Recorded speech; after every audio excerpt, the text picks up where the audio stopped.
বলো যুবক, তোমাদের যৌবন কয়দিন? সারা দুনিয়া যৌবন হারায়া এখন তোমাদের যৌবনের পিছনে লাগছে।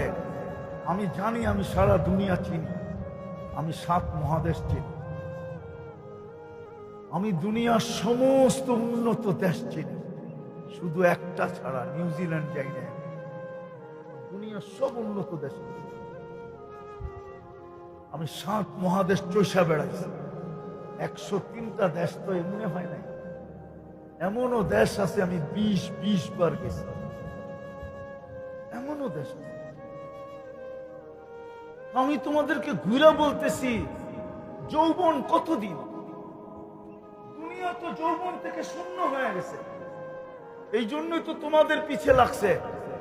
তোমাদের যৌবনও মাদক দিয়া মাটিতে মিশাইয়া দিতে চাইতেছে, তোমাদের যৌবনও ইন্টারনেট দিয়া মাটিতে মিশাইয়া দিতে চাইতেছে। সারা দুনিয়া যৌবন হারায় ফেলছে। আমার কাছে প্রমাণ আছে। শিক্ষিত লোক থাকলে আমার কথার ইঙ্গিত বুঝবে। যুবকরা যারা ইন্টারনেট ঘাটে ওরা আমার কথার ইঙ্গিত বুঝবে। সারা দুনিয়ায় যদি যৌবন থাকতো তাইলে চায়নার সেক্স ডল মুড়ির মতো বিক্রি হতো। মনে হয় উনি বুঝেই নাই, বুঝছে, চুপ করে আছে, চৌকে বলে বুঝছে। তাইলে চায়না এত সেক্স ডল বানাইতো না, আর সারা দুনিয়ায় মুড়ির মতো বিক্রি করত। সারা দুনিয়ার যৌবন শেষ। এই জন্য তোমাদের যৌবনের পিছে লাগছে। এক তো তোমাদেরকে মাদক দিয়া ধ্বংস করতে চাইতেছে, আর একটা হলো তোমাদেরকে ইন্টারনেট দিয়া ধ্বংস করতে চাইতেছে। আল্লাহ রহমতের ছোঁয়ার থেকে দূরে সরায় দিয়া তোমাদেরকে ধ্বংস করতে চাইতেছে। তাইলে তোমরা আমার কথা লেখা রাখো, আমি একদিন থাকবো না হয়তো, কিন্তু যদি মুসলিম যুবক যৌবনকে ধরে রাখে তো রব্বে কাবার কসম একদিন আসবে এই দেশের থেকে যৌবন এক্সপোর্ট হবে। যৌবন আসবে, সাদা চামড়া, বলবে টাকা আমার, বাড়ি আমার, গাড়ি আমার, সবকিছু আমার। আমার দেশে যৌবন নাই, তোর যৌবন আমার দরকার, তুই আমার সাথে চল। পাসপোর্টও আমার, টিকিটও আমার, ভিসাও আমার, খরচাও আমার, তুই চল, তুই শুধু আমার সাথে এনজয় করবি। 30 লাখ টাকা দিয়ে ইউরোপ যেতে হবে না, 50 লাখ দিয়ে আমেরিকায় যেতে হবে না, প্রতি মাসে 2-4-20 জন বাঙালির কবর সমুদ্রে বানাইতে হবে না। রানিং মাসেই 20 জনের উপরের কবর হয়েছে কোথায়? সমুদ্রে, সাগরে। এক গ্রামেরই গত মাসে 13 জনের কবর হয়েছে। আমি ওই গ্রামে গিয়ে আসছি, তাহেরপুর, সুনামগঞ্জ।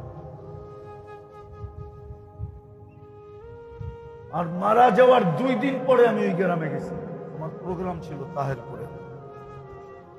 তোমাদের পায়ে হাত দিতে, আসো, তওবা করো, যৌবনকে সুরক্ষা করো, আল্লাহর রহমতের ছোঁয়া লাগাও। ওই যুবক হও যে যুবককে আল্লাহ বলে লাউলা শাবাবা খুশা। তোমাদেরকে তো আমি হাদিসের অর্থ বুঝাইতে পারলাম না, যে যুবককে দেখা আল্লাহ বলে যুবক তুই যদি না হই সব ধ্বংস করে দেবে, শুধু তোর চেহারা দেখলে আর পারে না। তুই আমার কাছে প্রিয় পাত্র, আল্লাহর কাছে প্রিয় হোক। কয়দিনের যৌবন, কয়দিনের জীবন, ধরে রাখো, কাজে লাগবে। আর মাটিতে মিশায়া দিবা তোমার সমাজেই, নাইলে আমার দেশে। আমাদেরও তো কিছু বয়স হয়েছে, ঠিক না?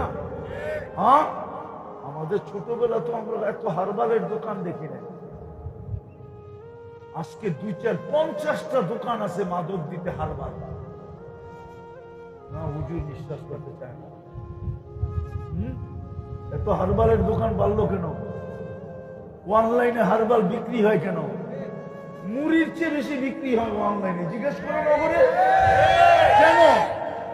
ওরা এখনই ভয় পাইতেছে যে উইকেট প্রথম রাত্রেই পড়া যায় কিনা, ক্যাচ আউট হয়ে যায় কিনা, বোল্ড আউট হয়ে যায় কিনা।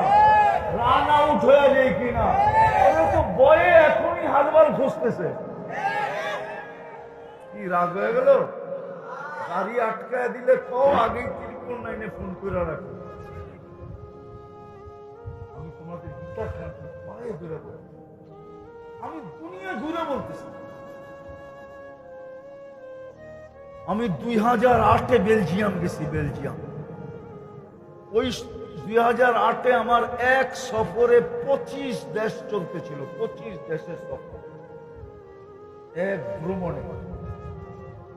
কেন আমার ভিসা ছিল সেনজিন। সেনজিন ভিসা থাকলে 25 দেশ যেতে পারে ইউরোপে। আমি 25 দেশ করতেছিলাম। যখন আমি বেলজিয়াম করছি, তোমাদেরকে তোমাদের আত্মমর্যাদায় আঘাত করার জন্য বলতেছি, আঘাত করার জন্য।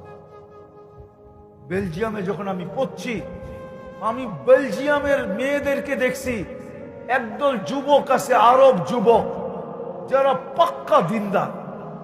ওদেরকে ছোঁয়ার জন্য পাগল, ছোঁয়ার জন্য, ছোঁয়ার জন্য। আমি বানায় বলতেছি না, এই কোরআনী মাহফিলে বসা। কেন ওই যুবকদের সৌন্দর্য তোমাকে আমি বলতে পারবো না। আরব যুবক, আপেলের কালার ওদের গালের কালারের সামনে হার মানে, গোলাপের পাপড়িও ওদের গায়ের রঙের কাছে কিছু না। কিন্তু এত বড় দাড়ি, ওদেরকে বেলজিয়ামের খ্রিস্টান মেয়েরা ছোঁয়ার জন্য পাগল। ওরা জানে এটি পারফেক্ট যুবক, পারফেক্ট পারফেক্ট যুবক। বাকি আমার দেশের গুলা সব শূন্য। কি কি কি? তোমরা শূন্য নাও, আমি এটি তোমাদের পায়ে দেব। আসো, চলো আমরা আজকে আল্লাহর কাছে তওবা করি। পারবো? কে কে পারবো দেখি? পাক্কা মনের থেকে নামাও। দুটা কাম করতে পারবেন 24 ঘন্টা? কয়টা? 24 ঘন্টায় কয়টা? কয়টা? আজকের থেকে নামাজ কেউ ছাড়বো না। টান গেলেও নামাজ ছাড়বো না। ওয়াদা বলেন, আমি ওয়াদা করতেছি। বলো যুবক, আমি ওয়াদা করতেছি এই রাত্রে নামাও। আরেকটা হলো, যখনই আমি ঘুমাইতে যাব, 24 ঘন্টার দ্বিতীয়টা, যখনই আমি ঘুমাইতে যাব, আল্লাহর কাছে মনের থেকে মাপ চায়া ঘুমাবো। পারবেন? কঠিন? কি করব? মনের থেকে মাপ চায়া ঘুমাবো।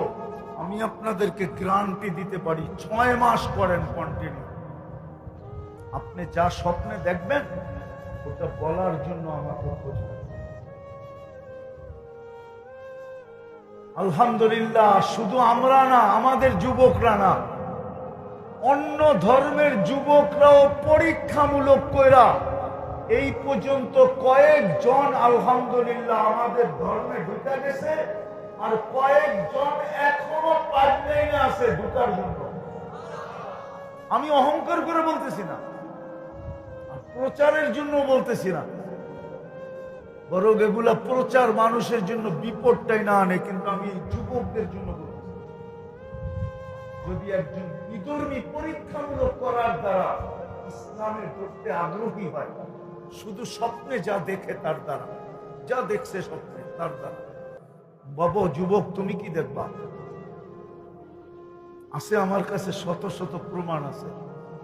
গভীর রাত্রেও রাস্তায় গাড়ি থামায়া, ডাকাতি করার জন্য গাড়ি থামায় না, গলা লাগানোর জন্য গাড়ি থামায়, আর চোখের পানি ছেড়া বলে হুজুর কি শিখাইলেন?